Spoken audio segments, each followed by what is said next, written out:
우리 여러 가지 바쁘고 힘들지만 우선순위를 어디에다 두느냐.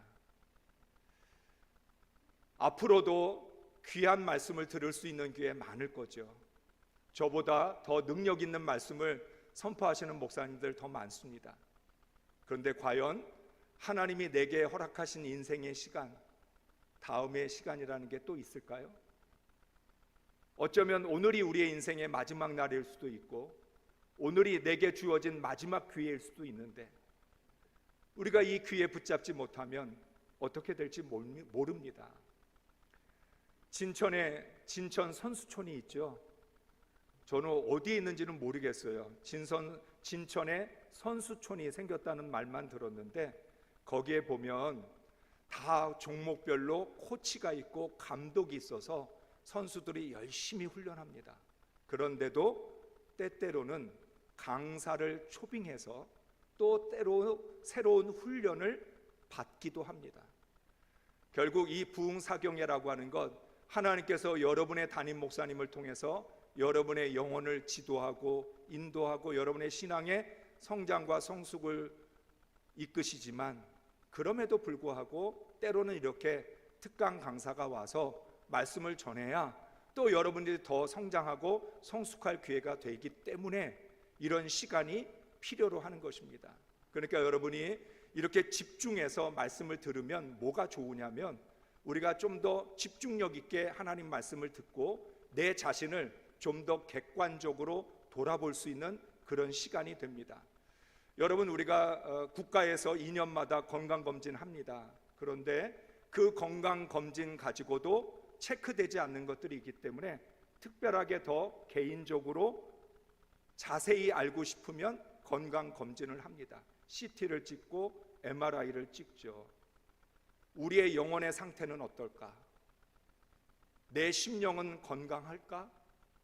육신은 2년에 한 번 건강검진도 하고 필요하면 개별적인 건강검진을 하는데 내 영혼의 건강검진은 어떻게 될까요? 성령의 CT를 찍어보고 말씀의 MRI를 통해서 내 마음 심령 깊은 곳에 구석구석 숨겨져 있는 죄악의 뿌리들을 찾아내야 되지 않을까요? 지금까지 신앙생활 해왔는데 여전히 내 마음 한구석에서 내 한 부분을 장악하고 있는 그런 악한 것들이 내 속에 있다는 거 찾아내야 되지 않을까요? 제거해야 되지 않을까요? 내 안에 암이 있다면 암세포는 제거하고 잘라내야지 살아 있을 수 있지 그거 그대로 가지고 살 수 없는 거죠. 그렇기 때문에 많지 않은 시간입니다. 10번, 굉장히 긴 것처럼 느껴지지만 또한 굉장히 짧기도 합니다.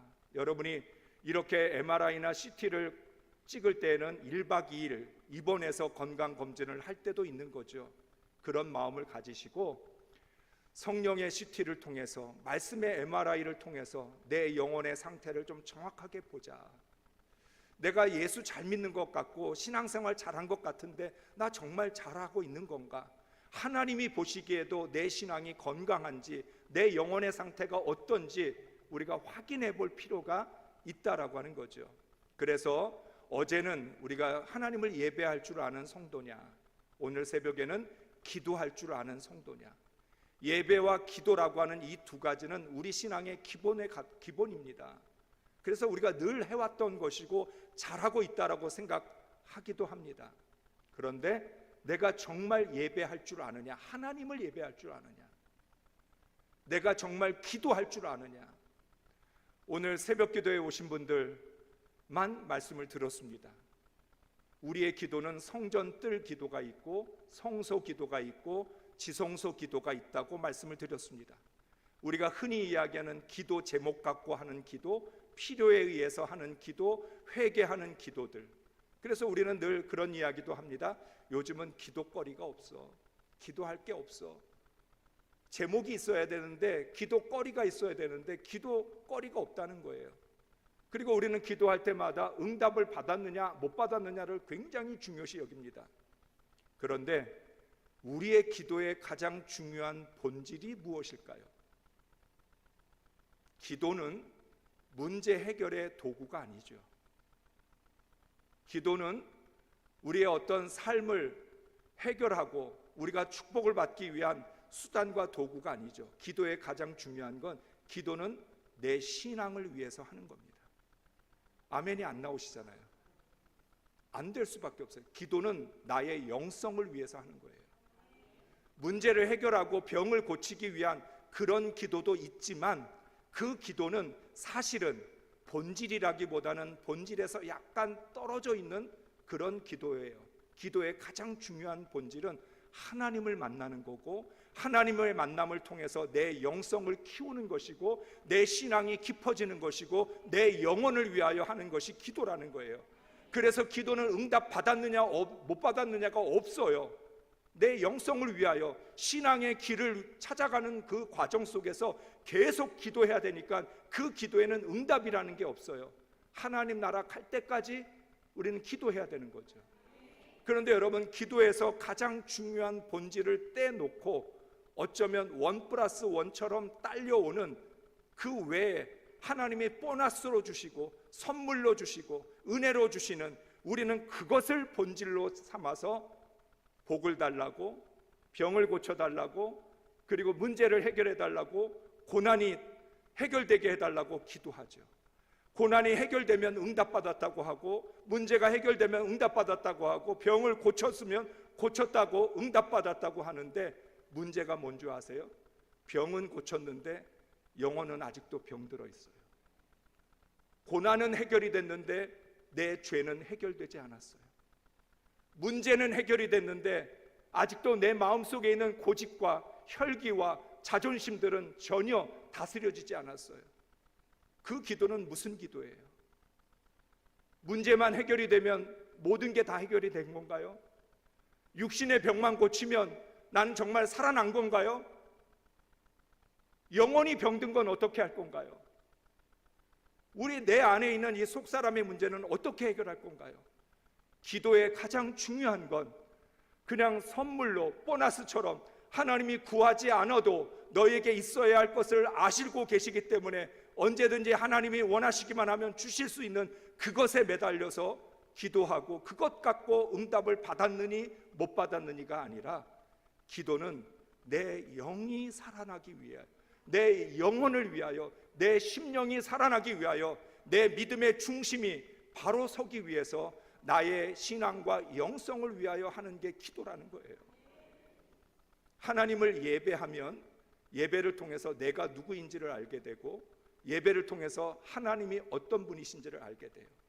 예배를 드릴 때마다 두 가지를 알아야 돼요. 하나님은 어떤 분이신지, 하나님의 성품을 알고, 하나님의 속성을 알고, 하나님이 어떤 마음을 갖고 계시고 어떤 생각과 계획을 갖고 계시는지 예배를 드리면서 그걸 깨달아야 되고요, 내가 누구인지를 알아야 돼요. 여러분, 내가 지금 병이 들어서 병중에 있습니다. 그래서 움직이기도 쉽지 않고 누워 있어야 되는 상황입니다. 그래도 나는 하나님의 택한 족속이고 왕같은 제사장이고 하나님의 소유된 백성입니다. 내가 누구인지라고 하는 정체성이 달라지지 않아요. 병이 들었다고, 가난하다고, 어려운 고난 중에 있다고, 시련이 있다고 내 정체성이 바뀌는 건 아니에요. 우리에게 중요한 건 정체성이지 언제든지 변할 수 있는 환경과 상황이 아니라는 거예요. 그런데 우리는 어디에다 초점을 맞추고 살아가냐면 나의 정체성, 내가 누구인지보다 지금 나를 둘러싸고 있는 환경이 어떠냐, 상황이 어떠냐에 매달려 있기 때문에 정작 내 영혼을 돌아보지 못하고 내 속사람을 돌아보지 못하고 겉으로만 살아가는 인생을 살게 된다는 거예요. 하나님 우리에게 말씀하셨죠. 항상 기뻐해라, 쉬지 말고 기도해라, 범사에 감사하라. 이 세 가지는 어떤 환경과 상황과 상관없이 너희가 계속 해야 될 일이다 라고 말합니다. 그 말은 기쁨이라는 게 조건적이 아니라는 거예요. 좋아서 좋은 일이 있어야 기쁘고 슬픈 일이 있으면 무조건 슬퍼해야 된다는 게 아니에요.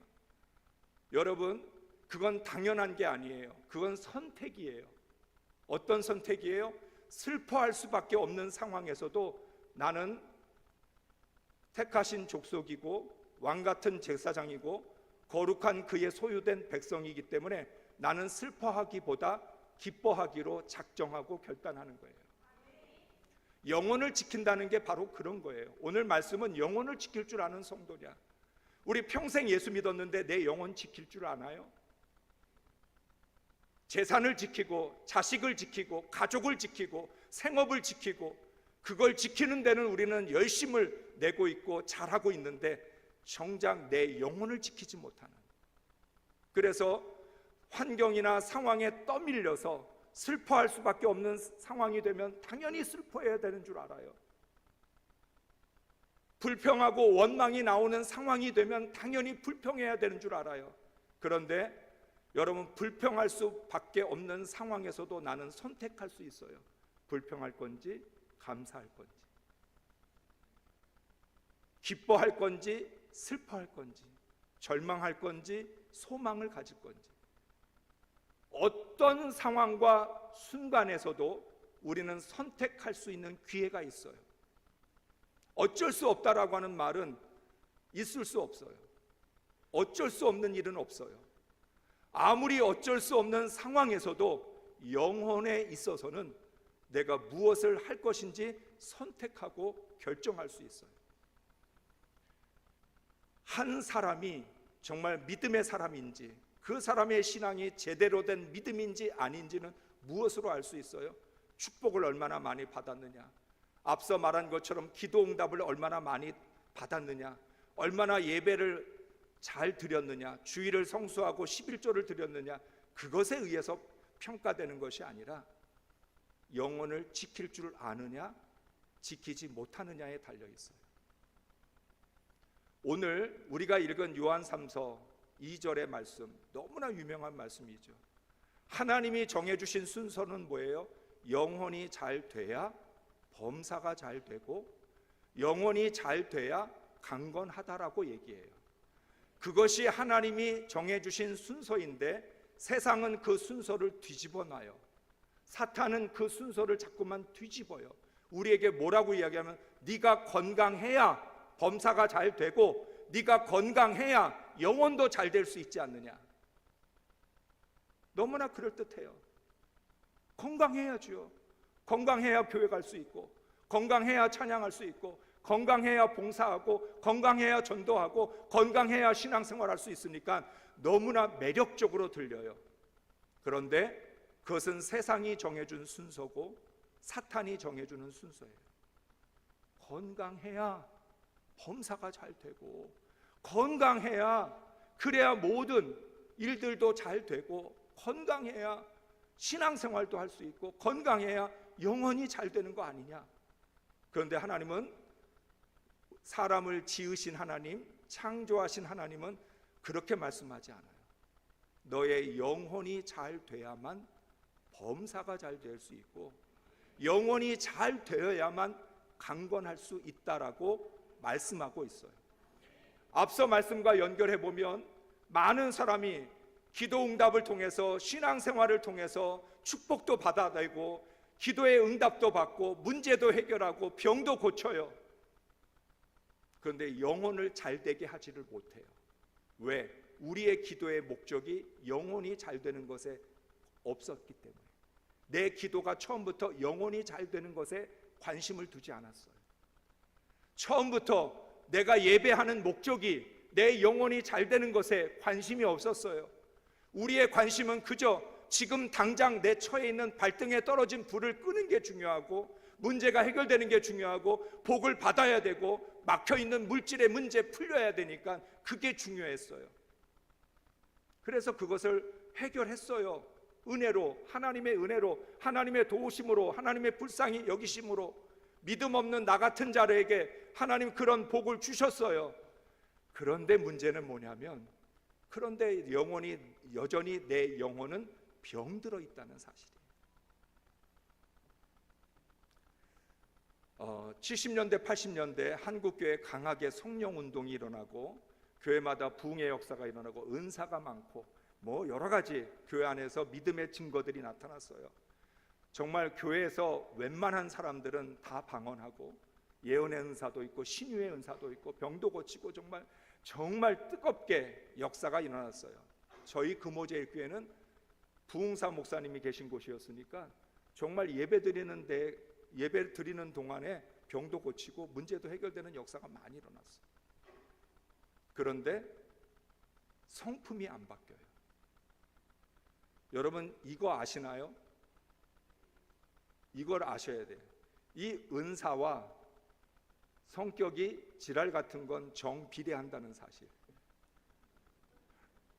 은사 많이 받은 사람일수록 성격이 더 지랄 같아요. 왜 그럴까요? 그 말은 은사 받는다고, 성령 받았다고 자동적으로 성품이 변화되거나 고쳐지는 건 아니에요. 성령의 역사가 일어나고 은사가 나타나지만 내 속사람이 변화되어지고 내 영혼이 새로워지는 것은 그렇게 쉽게 이루어지지 않아요.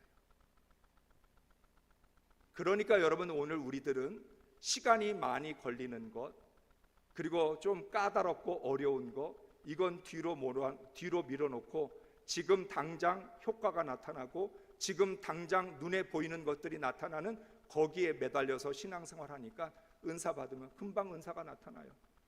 하나님 은사 주시면 병 고쳐요. 저도 안성에서 목회할 때 주일날 예배만 잘 드리는데 예배 드릴 때 병 고치는 역사들이 일어났어요. 교회 관리 집사님이 50견이 와서 손을 올리지 못했는데 예배 시간에 손이 올라갔어요. 아멘도 안 해, 남의 교회 일이라고. 허리 아픈 사람이 허리가 고쳐지고 천식이 고쳐지고 여러 가지 그런 믿음의 증거 나타나요. 그런데 천식이 고쳐졌다고 그분의 성품이 다듬어졌을까요?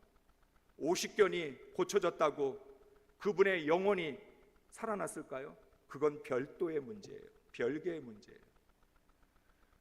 제가 70, 80년대 교회에서 신앙생활하면서 이해하지 못하는 일들이 있었어요. 왜 교회에서 은사 받았다는 분들, 성령 받았다는 분들이 왜 저렇게 성품이 거칠을까? 왜 교회의 문제는 은사 받은 사람들이 다 일으키고 다닐까? 왜 저렇게 신앙생활을 할까? 그게 참 미스테리하고 그게 참 제가 보기에 이해가 되지 않았어요. 은사를 받고 성령을 받으면 다듬어지고 정말 하나님의 속사람으로 그 영혼이 새롭게 변화되는 증거들이 나타나야 되는데 전혀 상관이 없더라는 거예요. 한국교회가 오랫동안 예수를 그렇게 믿어온 거예요. 그런데 우리 나름대로는 최선을 다했어요. 그게 정말 예수 잘 믿는 건 줄 알았어요. 은사 받아야만 되는 줄 알았어요. 지금 당장 내 속사람이 변화되는 것보다 은사 받는 게 먼저라고 생각하기도 하고 성령의 증거, 외적인 증거가 나타나지 않으면 안 된다라고 생각했어요. 그래서 성령의 내적인 증거보다 외적인 증거를 추구하고 외적인 것들을 가지고 우리는 사람의 신앙을 평가하고 판단하기도 했다는 거예요. 그런 가운데 점점 더 우리는 신앙 생활의 연수가 쌓여지면서 연륜이 깊어지면서 그 연륜에 반비례하고 있는 내 인격과 성품 때문에 마음이 무거워요. 괴로워요. 영혼을 지키지 못하는, 평생 예수 믿어왔는데 마음 하나 지키지 못해요. 누가 내 속을 뒤집어 놓는 얘기 한번 하고 가면 정말 예수 믿고 싶지 않아져요. 누가 내 속 한 번만 뒤집어지면 예수고 뭐고 한번 싸웠으면 좋겠어. 그냥 머리끄댕이 잡고 보이는 것에, 들리는 것에 너무 쉽게 넘어지는 우리 자신들을 바라보면서 이게 예수 믿은 증거인가? 내가 평생 예수 믿었는데 난 왜 이렇게밖에 못 살까? 이런 마음들이 우리에게 들게 된다라고 하는 거예요. 우리의 깊은 고민은 바로 거기 있어요. 내가 제일 잘한 게, 내 인생에서 제일 잘한 게 예수 믿은 건데, 예수 믿고 구원받은 건데, 난 여전히 예배를 드릴 때도 하나님을 예배하기보다는 나를 예배하고, 내 기도라는 게 조건적인 기도, 필요에 의한 기도, 응답받으려고 하는 기도, 내 신앙이나 영성과는 전혀 상관없는 그러한 것들만 매달리는 이 기도의 생활, 거기에다가 더하여져서 내 영혼 하나 지키지 못하는, 마음 하나 지키지 못하고 생각 하나 지키지 못해서 사단이 내 속을 뒤집으면 뒤집는 대로 뒤집혀지고, 누군가 나의 속을 뒤집는 이야기하면 그 얘기 때문에 교회 가고 싶지도 않고 예배 드리고 싶지도 않고 기도도 나오지 않는, 저는 영적 전쟁을 이렇게 간단하게 말을 합니다. 여러분 체육대회를 해봤죠? 판 뒤집기 게임 해보셨어요? 판 뒤집잖아요. 두 팀이 나눠져서 빨간 팀하고 청색 팀 나눠져서 서로 판을 많이 뒤집은 팀이 이기잖아요. 영적 전쟁은 판 뒤집기 게임과 같아서 하나님께서 나를 은혜로 뒤집어 놓으면 사탄이 와서 그걸 다시 뒤집어 버려요. 하나님이 은혜 주신 그 상태로 그대로 유지가 되는 게 아니라, 말씀 듣고 은혜 받고 내가 결단했을 때 그 선했던 마음이 사탄이 와서 뒤집으면 홀라당 뒤집어져요. 영혼을 지킨다는 말은 뭐냐?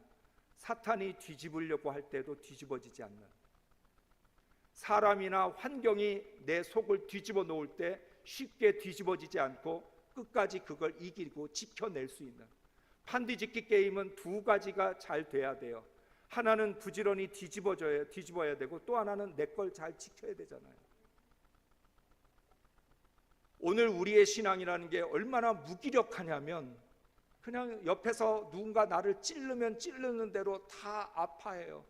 어쩌면 그렇게 그냥 넘어가는 적이 없어요. 누가 나 건드리면 다 건드릴 때마다 성질도 내고, 건드릴 때마다 화도 내고, 건드릴 때마다 시험도 들고, 건드릴 때마다 속도 뒤집어지고, 건드릴 때마다 영적으로 침체도 되고, 건드릴 때마다 기도문도 막히고, 건드릴 때마다 예배도 안 가고, 어쩌면 그냥 넘어가도 되는데 한 번도 안 넘어가고 걸리는 건 다 걸려 넘어져. 누군가 옆에 나를 지나가다 툭 치면 넘어져. 이게 우리의 영혼의 상태다. 왜 그럴까요? 내 신앙이 가라지 신앙이 되면, 알맹이가 없고 알곡이 없고 핵심이 없고 본질이 없고 내용이 없으면, 건드리면 건드리는 대로 넘어지고, 바람 불면 바람 부는 대로 휘날리고, 바람에 떠날리는 겨와 같이 이리로 갔다 저리로 갔다 흔들리는 그런 신앙생활을 할 수밖에 없다. 2025년 한 해를 어떻게 살아야 될까? 올 한 해는 무슨 일이 있을까? 걱정도 되고 불안한데, 문제는 뭐냐면 내가 영혼을 지키지 못한다는 게 가장 큰 문제예요. 올 한 해가 다른 해보다 시련이 많고 여러 가지 많은 시험이 와도 영혼을 지킬 준비만 되어 있으면 아무 문제 없어요. 고난이라고 하는 건 하나님의 은혜를 경험할 수 있는 좋은 통로예요. 고난을 통해서 하나님을 더 알게 되고, 고난을 통해서 하나님을 더 만나게 되고, 고난을 통해서 은혜의 통로가 된다라고 하는 거예요. 고난이 문제가 아니라 고난을 당하는 내 영혼의 상태가 문제예요. 여러분, 오늘 우리는 고난이 온 것도 억울한데 그 고난 때문에 내 영혼까지 잃어버리면 얼마나 손해를 보는 거예요. 고난을 당했어도 영혼을 붙들고 있으면 그 고난이 전화위복이 되고 그 고난이 반전으로 바뀌어지게 된다는 거예요. 그러니까 영혼을 지킬 줄 아는 실력이 있느냐, 정말 우리가 오늘날 한국교회 성도들이 자기의 영혼을 지켜낼 수 있는 영적 능력, 영적 실력이 있느냐라고 하는 이 영적 실력의 싸움이라는 거예요. 영적 실력이 없으니까, 영적 능력이 없으니까 건드리면 건드리는 대로 넘어지고, 시험이 오면 시험이 오는 대로 다 걸리고. 여러분, 우리가 그 얘기 하잖아요. 병이 유행할 때 감기가 지나가면 지나가는 감기 다 걸려. 우리나라에서 유행하는 감기는 다 나를 거쳐서 가. 그 감기 때로는 안 걸려도 되잖아요. 그 감기는 좀 지나가도 되잖아요. 뭐 그렇게 좋은 거라고. 유행하는 감기는 다 때마다 철마다 다 골라서 잘 걸리는지 모르겠어요. 내가 면역력이 없고 건강하지 못하기 때문에. 병균이 공격하면 공격하는 대로 다 당하는 거예요. 병균이 공격을 해도 면역력이 있으면 이길 수 있잖아요. 시험이 와도 고난이 와도 문제가 있어도 내가 그걸 이겨낼 수 있는, 영혼을 지켜낼 수 있는 실력과 능력이 있다면 우리 얼마든지 그 속에서 승리를 하고 그 속에서 하나님의 역사를 경험하고 그 속에서 하나님의 살아계심을 증거하고 선포할 수 있다는 거예요. 그러니까 고난이 오면 하나님을 증거할 수 있는 기회다. 인생에 문제가 온다, 시련이 온다, 파도가 온다, 내 믿음을 증명할 수 있는 기회다. 잘됐다, 사탄을 한번 혼내줘야 되겠다, 이런 배짱이 있어야지요. 사탄이 오지도 않았는데 사탄이 오는 그림자만 보고도 벌벌벌 떨면 어떡해요? 영혼을 지킨다는 것. 특별히 한국교회 성도들은 정서적으로 건강하지 못해요. 평생 예수를 믿었는데도 여전히 정서적으로 거칠어요. 승질은 승질대로 다 내고 혈기는 혈기대로 다 부리고 고집은 왜 이렇게 세고 어쩌면 그렇게 청개구리같이 하라 그러면 안 하고 하지 말라 그러면 하고 어쩌면 찬양대도 내일 오지 마세요 그러면 올 수도 있어. 다 100% 올 수도 있어. 오라고 그러니까 지금 안 오는 거야. 올까 말까 생각하는 거야. 여러분 내일 오지 마세요 그러면 다 올 수도 있어.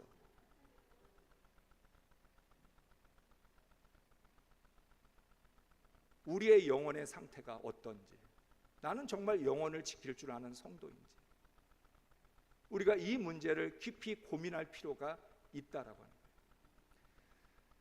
여러분, 우리가 잘 아는 다윗이 사무엘상 11장에서 밧세바를 바라보면서 심히 아름다워 보이는지라, 그래서 그 밧세바를 데려다가 밧세바를 범하게 되죠. 우리가 그 본문을 읽으면서 그렇게 이야기들을 많이 해요.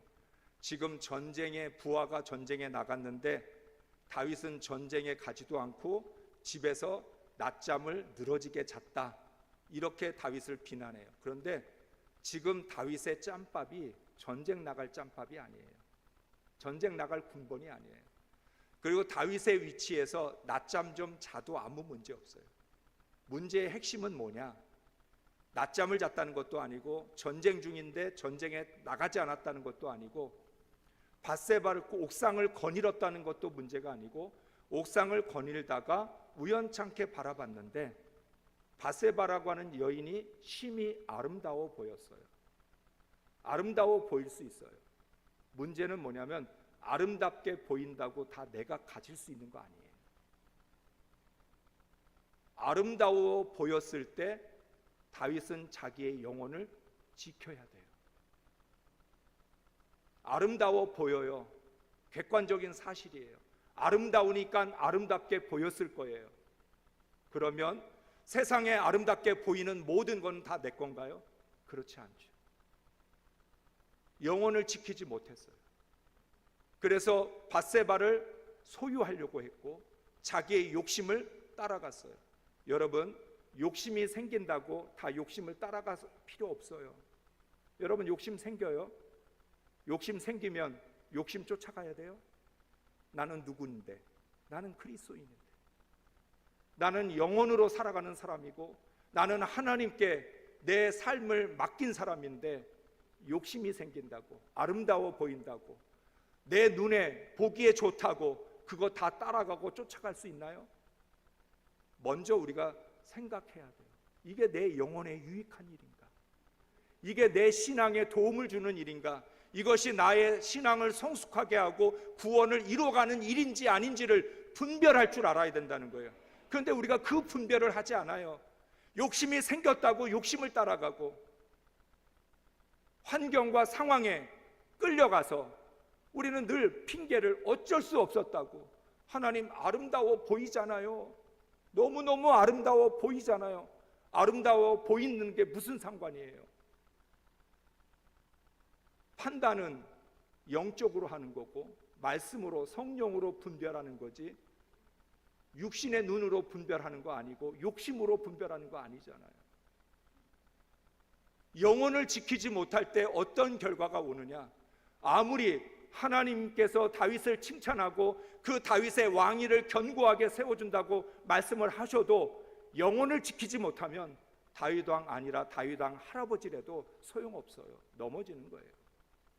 하나님께서 다윗에게 말씀했습니다. 너가 진실로 하나님을 섬기고 온전히 하나님을 따르면 너의 왕권과 너의 후손들에게 왕위를 계승해 줄 거다. 이 말은 아주 간단해요. 너는 왕의 자리를 지키는 사람이 아니라 영혼을 지키는 사람이 되라. 왕위를 지키는 게 아니라, 나라를 지키는 사람이 아니라 너는 영혼을 지키는 사람이 되라고 하나님 말씀해 주신 거예요. 네가 영혼만 지켜낸다면, 하나님을 두려워하고 하나님 말씀만 붙들고 영혼을 지켜낼 줄 안다면 너의 나라는 영원히 견고할 것이고 너의 왕권은 내가 지켜줄 것이고 너의 후손 대대로 왕의 자리가 물려질 것이다. 그래서 다윗이 솔로몬에게도 그렇게 유언을 남겨요. 넌 다른 거 신경 쓰지 말고 하나님을 섬기고 하나님을 따르는 일에만 너는 집중해라. 너는 영혼을 지키는 사람이 되어야 된다. 영혼을 지키면 하나님이 나라 지켜주시지만 네가 나라 지키면 네 영혼 지키지 못해서 그 나라마저 빼앗길 것이라고 말을 해요. 결국 영혼을 지키지 못한 대가가 얼마나 비참한지를 다윗은 경험을 합니다. 그리고 나서 다윗의 인생의 노년에 압살롬이 반란을 일으켜서 다윗이 야반 도주를 하게 됩니다. 비참해요. 나이가 많아 이제 정말 하나님 나라 갈 날이 가까운 이 왕이 그 나이에 자기 아들 때문에 야반 도주해야 돼요. 그 마음이 말로 다 할 수 없이 괴로웠을 것이고 백성들 앞에서, 부하들 앞에서, 신하들 앞에서 정말 부끄러웠을 거예요. 다윗의 마음은 죽고 싶었을 거예요. 그때 사독 제사장이 언약궤를 가지고 와서 다윗에게 말하죠. 이렇게 말합니다. 이 하나님의 궤만 있으면 정통성이 다윗에게 있기 때문에 왕의 자리를 되찾을 겁니다. 언약궤를 가지고 가십시오. 언약궤만 있으면 이스라엘의 정통성이 다윗에게 있고 하나님의 그 주권이 다윗에게 있기 때문에 압살롬은 무너질 것입니다. 다윗은 언약궤를 지키기보다 영혼을 지키는 걸 선택해요. 가지고 돌아가라. 제자리에 갖다 놔라. 내가 하나님의 은혜를 입으면 돌아갈 것이지 언약궤를 가지고 있다고 돌아갈 수 있는 거 아니다. 중요한 선택을 해요. 언약궤를 지키는 게 아니라, 지금 내가 해야 될 일은 왕의 자리를 지키는 게 아니라 내 영혼을 지켜야 된다. 영혼을 지켜내지 못하는 이스라엘의 왕위가 무슨 소용이 있고, 영혼을 지켜내지 못하는 이스라엘의 왕이라는 게 무슨 의미가 있냐는 거예요. 영혼을 지키지 못했던 대가가 얼마나 비참했는지를 깨달았던 다윗은 왕의 자리, 다시 왕권을 되찾는 것, 거기에 마음을 두지 않았습니다. 하나님의 은혜를 입으면, 그러면 내가 돌아가는 거지, 하나님이 보시기에 좋아야 되는 거지, 언약궤를 내 손에 쥐고 있다고 이 자리가 지켜지는 거 아니다. 중요한 건 자리를 지키는 게 아니라 중심을 지키는 거고 영혼을 지키는 것이라고 말을 해요. 그리고 나서 다윗이 계속 도망가는데 시므이라고 하는 사울의 혈통 중에 한 사람, 그 시므이가 사울이 죽었을 때는 다윗 옆에 붙어서 겨우겨우 생명을 부지했다가 다윗이 야반도주한다는 소리를 듣고 그 시므이가 도망가는 다윗과 부하들의 행렬에다가 돌을 던지면서 침을 뱉으면서 저주를 합니다. 그때 다윗의 부하였던 아비새가 화가 났습니다. 다윗에게 말합니다. 왕이시여, 우리가 아무리 야반도주하고 지금 왕권을 잃었다 할지라도 시므이라고 하는 저 사람 하나 정도는 우리가 언제든지 죽일 수 있습니다. 명령만 내리시면 죽이겠습니다. 그때도 역시 다윗은 자기의 영혼을 지킵니다. 내버려둬라.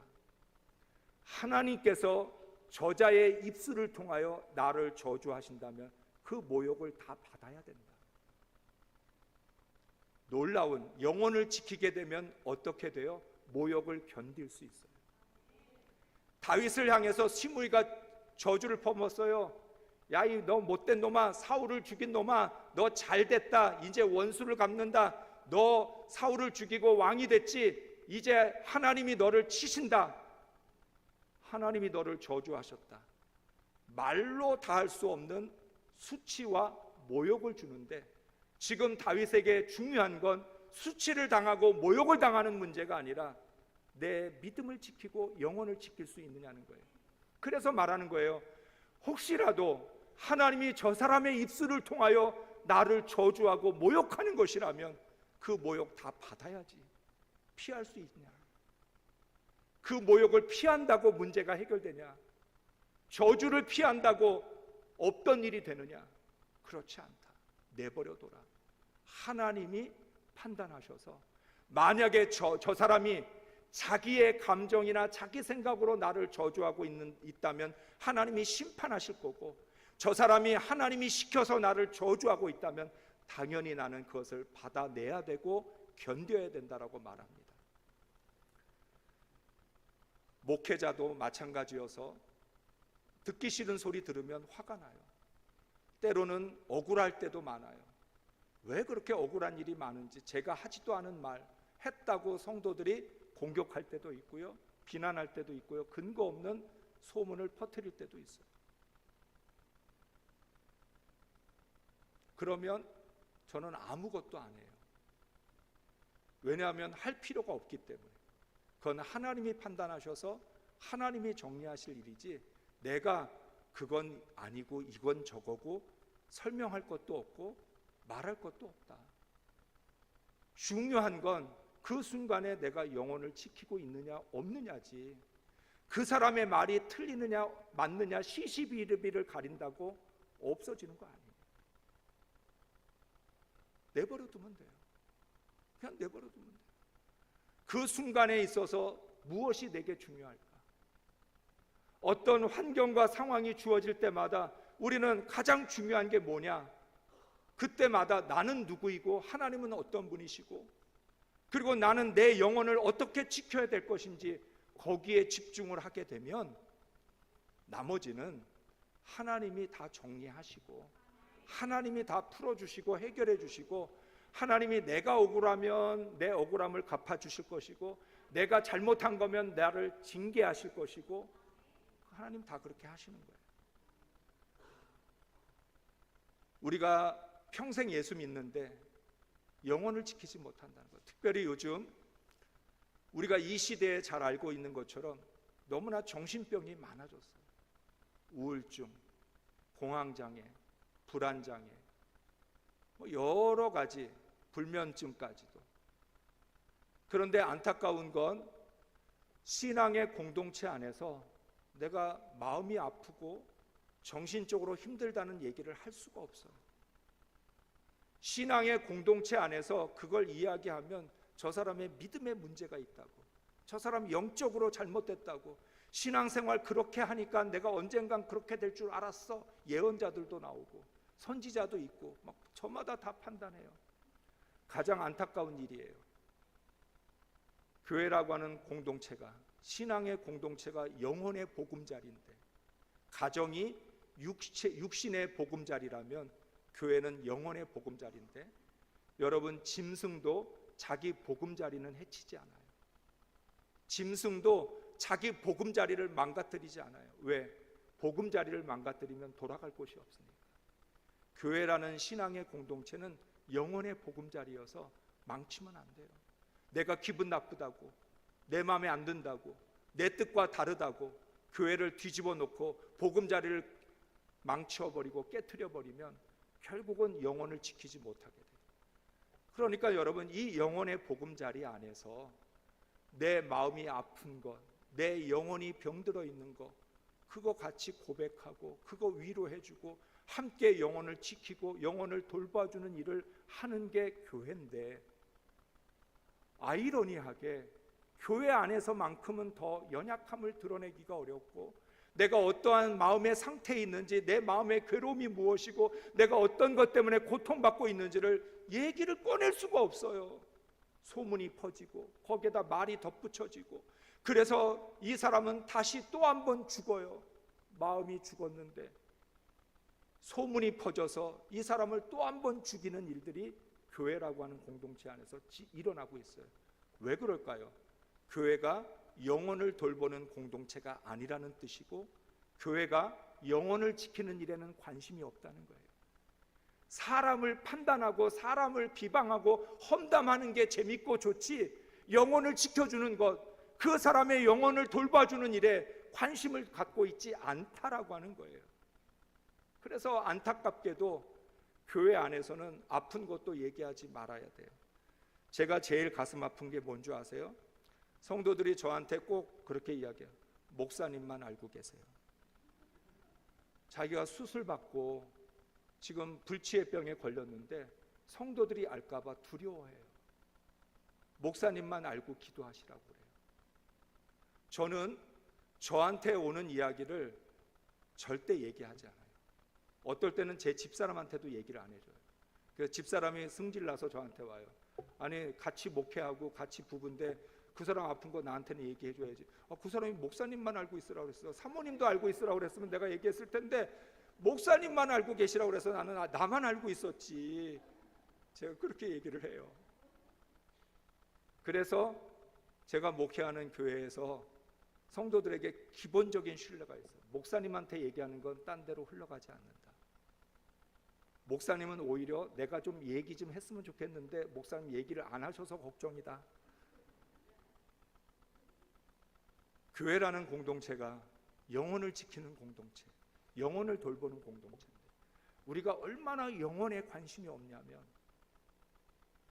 우리가 얼마나 내 마음과 내 속사람에 대해 관심이 없냐면 우리가 그러한 것들에 서로 마음을 가지고 위로하고 격려해 주지 못한다는 사실이에요. 오늘 잠언 20장 16절에서 이렇게 말씀을 하죠. 계명을 지키는 자는 자기의 영혼을 지키거니와. 말씀을 지키는 게 뭐라고요? 영혼을 지키는 거다. 여러분, 여기에서 말씀을 지키는 목적을 이야기하고 있어요. 말씀을 왜 지켜요? 하나님 말씀에 왜 순종해요? 영혼을 지키기 위해서. 우리가 하나님 말씀 읽고 말씀으로 신앙생활하고 말씀으로 은혜 받고 이 말씀이 우리에게 중심이 되는 이유가 뭐냐면 하나님의 말씀으로만 내 영혼이 지켜지고 성령으로만 내 영혼이 지켜지기 때문이라는 거예요. 그 말은 앞서 말한 것처럼 감정이 생기고 마음이 심란해질 때마다 마음을 쫓아가지 말고 감정을 따라가지 말고 말씀을 붙들고 그 상황을 견디고 이겨내라는 거예요. 이 말은 하나님의 말씀, 말씀을 지켜야만 영혼이 지켜질 수 있다고 말하고 있고, 우리가 잘 알고 있는 잠언 4장 23절에 무릇 지킬 만한 것보다 내 마음을 지키라, 생명의 근원이 이에서 남이라고 하는 것처럼 마음을 지키고 생각을 지킨다는 게 얼마나 중요한 일인지 몰라요. 이 본문을 조금 더 이해하기 좋게 제가 메시지 성경으로 좀 읽어드리려고 그래요. 메시지 성경으로 잠언 4장 23절부터 27절까지 읽어드릴 텐데 여러분 잘 들으시고, 여러분은 워낙 머리가 좋으니까 조금만 노력하면 외울 수도 있을 거예요. 그런 기적이 일어나기를 바랍니다. 제가 읽어볼게요. 두 눈을 부릅뜨고 내 마음을 지켜라. 마음은 생명의 근원이다. 한 입으로 두말하지 말고 경솔한 농담, 악이 없는 거짓말, 잡담을 피하여라. 똑바로 앞만 쳐다보고 온갖 엉뚱한 것들에는 눈길도 주지 마라. 조심조심 걸어라. 그러면 내 앞길이 평탄하게 펼쳐질 것이다. 오른쪽으로나 왼쪽으로나 한눈 팔지 말고 악으로부터 멀리 떨어져라. 마음을 지키는 방법, 생각을 지키는 방법, 영혼을 지키는 방법이에요. 그런데 여러분, 이 성경 말씀이 우리의 속마음을 얼마나 잘 알고 있는 줄 아세요? 악이 없는 거짓말을 피하라. 우리 맨날 뭐라고 얘기해요? 악이 없어, 뒤끝 없어. 자기 혼자만 뒤끝 없으면 뭐해? 상처는 이미 다 받았는데 상처 줄 만큼 다 줘놓고 자기는 뒤끝이 없대. 악이 없는 거짓말. 악이 없는 거짓말은 어디 있어요? 거짓말은 거짓말이지. 하얀 거짓말. 하얀 거짓말이 어디 있어요? 거짓말은 거짓말이지. 말씀합니다. 오늘 이 본문에서 이야기를 하는 거죠. 두 눈을 부릅뜨고 내 마음을 지켜라. 마음은 생명의 근원이다. 한 입으로 두말하지 말고 경솔한 농담, 악이 없는 거짓말, 잡담을 피하여라. 똑바로 앞만 쳐다보고 온갖 엉뚱한 것들에는 눈길도 주지 마라. 조심조심 걸어라. 그러면 내 앞길이 평탄하게 펼쳐질 것이다. 오른쪽으로나 왼쪽으로나 한눈 팔지 말고 악으로부터 멀리 떨어져라. 왜 기도합니까? 영혼을 지키고 마음을 지키기 위해서. 왜 신앙생활 합니까? 영혼을 지키기 위해서. 우리가 왜 구원받았습니까? 영혼을 지키라고. 영혼을 지키지 않은 가운데서 하는 신앙생활은 다 형식적이고 외식적이 될 수밖에 없어요. 영혼이 지켜져 있지, 영혼을 지키지 않은 상태인데, 앞서 말한 것처럼 다윗에게 왕권을 지키려고 하지 말고 나라를 지키려고 하지 말고 네 영혼부터 지켜라. 영혼을 지키지 못하는데 나라를 지키는 게 무슨 의미가 있고, 너의 영혼을 지키지 못하는데 왕위만 물려주면 그게 무슨 의미가 있느냐. 영혼을 지키라고 말씀하고 있어요. 영혼을 지킨다는 건 영혼이 잘 돼야만 범사도 잘 되고 그래야 강건할 수 있으니까. 그래서 우리에게 하나님 마음과 생각을 지키라고 말씀하고 계시는 거예요. 그러니까 우리의 지금까지의 신앙생활 모든 것들이 어디에 초점이 맞춰져 있었어요? 가장 중요한 본질보다는 그 주변의 것들, 본질과 관련되어 있거나 본질에 따라오는 부수적인 것들, 비본질이라고까지 말하면 너무 허무하니까 비본질이라고까지는 말하지 않을 거예요. 본질을 내 주변적인 것들, 본질에 얽혀 있는 것들, 거기에 우리가 우선순위를 두고 신앙생활을 하니까 평생 기도했는데도 여전히 마음이 지켜지지가 않아요. 생각이 지켜지지가 않아요. 무슨 말이 하나만 들리면, 내 눈에 어떤 것들이 하나 보이면 본 것 때문에, 들은 것 때문에 머리가 그것이 떠나지 않고, 그것 때문에 그것이 내 마음을 다 헤집어 놓고 나를, 내 속을 뒤집어 놓게끔 무방비 상태에 놓여져 있다는 거예요. 여러분, 악한 생각이 내 머릿속에 들어왔다 나갔다 하도록 내버려 두시면 안 돼요. 진리와 상관없는 감정이 내 마음속을 헤집고 돌아다니도록 지켜만 보면 안 돼요. 구경하면 안 돼요. 처음부터 악한 생각이 들어오지 못하게, 그런 진리와 상관없는 거짓 감정들, 내 기분들, 그것들이 내 속을 뒤집어 놓지 못하도록 막아야 돼요. 그게 신앙생활이에요. 우리가 왜 복음을 붙들어요? 우리가 왜 진리를 붙들어야 돼요? 왜 우리가 하나님을 의지하고 하나님만 바라봐야 돼요? 내 마음의 주인이 하나님이시다, 우리가 그렇게 선포해야 돼요. 그 생각, 그 마음대로 나를 주장하지 못한다. 생각, 그 마음이 진리가 아니면 내 안에 들어올 수 없다. 오직 진리와에 합당한 것만, 복음에 합당한 것만 내 안에 들어올 수 있다. 내 마음에, 영혼의 파수꾼을 세워둬야 돼요. 입술에 파수꾼을 세워두라고 이야기하는 것처럼 영혼의 파수꾼을 세워둬서 쓸데없는 것들, 엉뚱한 것들에 우리가 휘말리지 않게끔 되어줘야 된다는 거예요. 제가 가장 훌륭한 노후 준비가 뭐냐? 연금도 아니고 보험도 아니고 건강도 아니고 가장 훌륭한 노후 준비는 영혼을 지키는 거다. 영혼을 지키신 노후 생활은 항상 기뻐하고 쉬지 말고 기도하고 범사에 감사하는 삶이 돼요. 영혼을 지키지 못하는데 돈만 있으면 뭐예요? 영혼을 지키지 못하는데 건강하면 뭐예요? 건강음으로 죄 짓고 다니죠. 돈 많아서 쓸데없는 짓을 하게 되죠. 가장 좋은 건, 가장 훌륭한 노후 준비는 영혼을 지키고 마음을 지키고 생각을 지킬 수 있는 것. 그 힘이 있으면요, 노년의 삶이 늘 기쁨이 있고 평안이 넘치는 삶이 될 수 있다는 거예요. 그렇기 때문에 우리는 영혼을 지킬 뿐만 아니라 마음과 생각을 지키고, 또 영혼을 지킨다는 건 말과 행동을 지킨다는 뜻이기도 해요.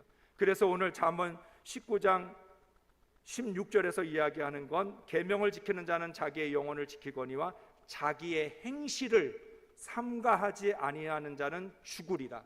자기의 행동, 말과 행동을 삼가하지 않으면 그 사람은 죽게 될 것이다 라고 경고하고 있어요. 그러니까 영혼을 지킨다는 걸 또 다르게 말하면 말을 지키고 행동을 지키는 거예요. 하나님께서 모세를 부르셔서 너 바로에게 가서 이스라엘 백성들에게 가서 하나님 말씀 전하라고 사명을 주셨을 때 모세가 뭐라고 이야기했어요?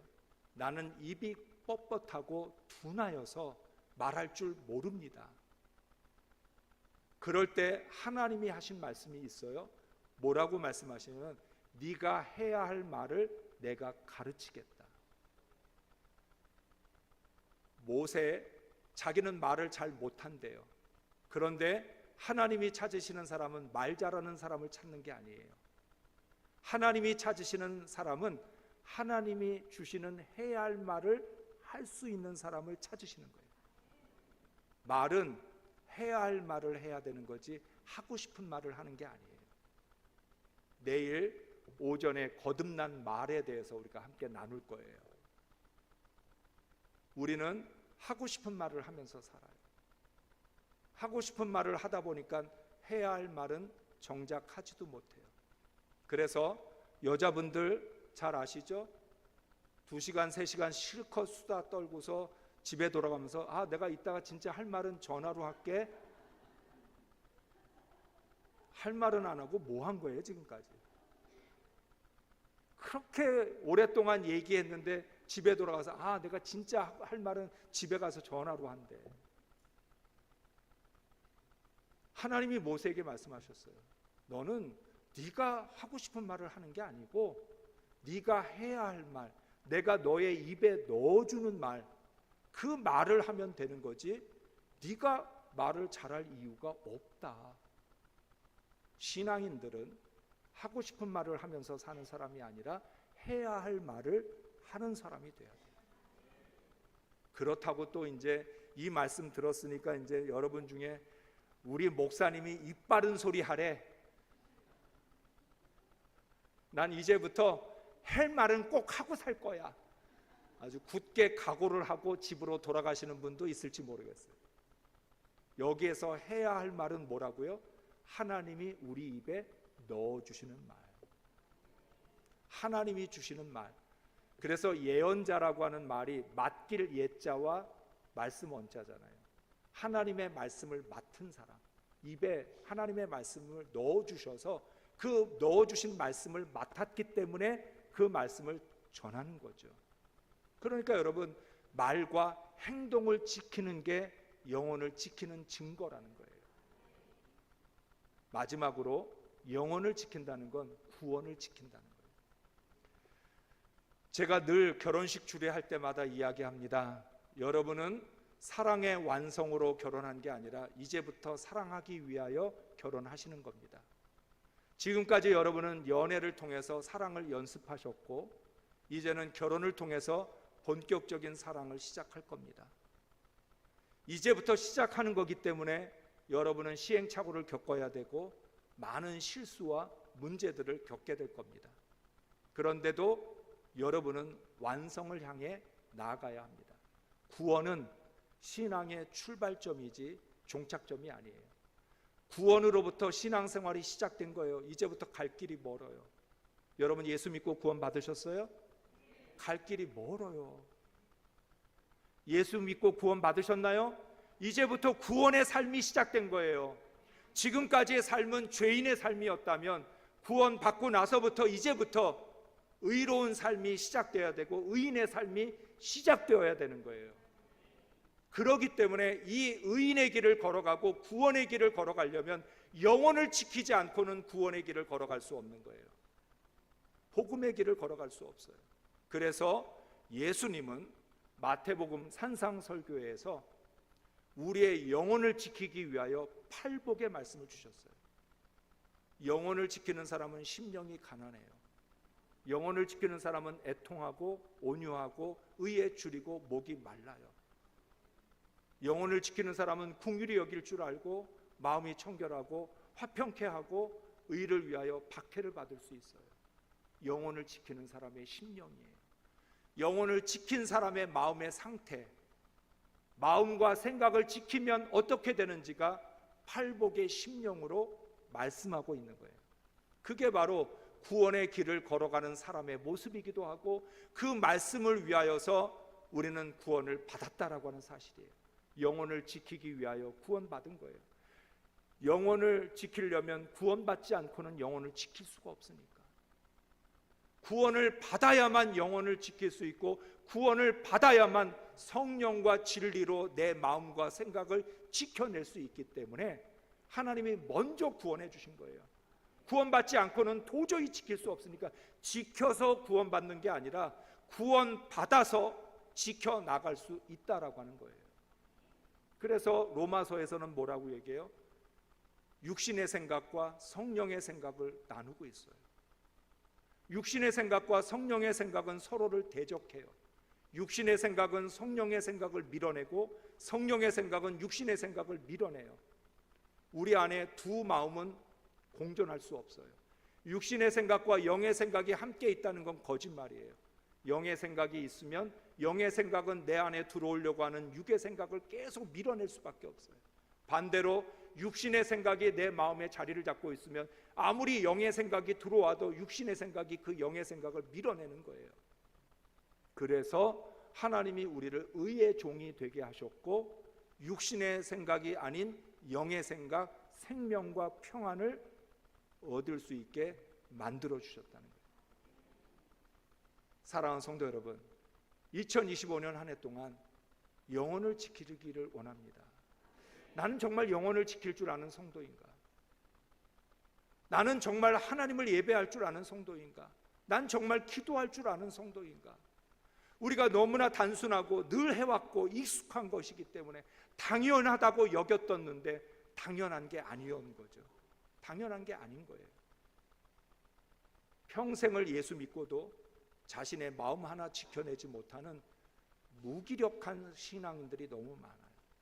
오늘날 멘탈이 무너지는 시대, 정신질환이 우리의 모든 병을 장악하고 있는 이 시대에 만약에 영혼을 지키는 모습을 세상 사람들에게 보여주면 세상 사람들이 교회를 가야 영혼을 지킬 수 있구나, 예수 믿으면 마음을 지키고 생각을 지킬 수 있구나, 교회가 매력적이 될 수 있어요. 그러려면 우리 마음이 치유되고 우리의 마음이 회복이 되고 우리의 마음이 건강해야 돼요. 그래서 제가 저희 교회 비전 중에 하나는 정서적으로 건강한 교회예요. 좀 정서적으로 건강한 그리스도인이 되면 좋겠다. 지정의, 정서적으로 좀 건강하자. 왜 우리는 정서적으로 건강하지 못하고 그 정서적으로 병들어 있는 모습들을 이렇게 드러낼까? 여과 없이 직설적으로 그런 자기의 병들어 있는 자아를 드러내는 이 안타까운 모습을 보면서 정말 우리가 정서적으로 건강한 영혼을 지키는 성도가 될 때 저는 가장 교회가 세상 사람들에게 매력적으로 다가갈 수 있다고 믿습니다. 이번 부흥 사경회를 통해서 우리가 신앙의 가장 기본적인 이 진리들을 다시 한번 확인해 가기 시작하면서 그러면서 저는 그 중에도 무엇보다 여러분의 영혼을 지킬 줄 아는 그런 성도가 되고 저 자신도 영혼을 지킬 줄 아는 목사가 되게 해주십시오. 성도들에게 말씀 전하고 성도들에게 신앙적으로 인도하면서 제 자신의 영혼을 지키지 못하면 사도 바울의 고백처럼 내가 나중에 버린 자가 될까 두렵다. 영혼을 지키지 못하면 마지막 순간에 버림받은 자가 될 수 있는 거예요. 그렇기 때문에 우리가 더욱 영혼을 지키는 일에 우리가 힘을 쏟길 바라고 마음과 생각, 말과 행동, 구원을 지켜서 우리 모두 영혼을 지키는 놀라운 은혜와 축복을 경험할 수 있기를 주의 이름으로 축복합니다.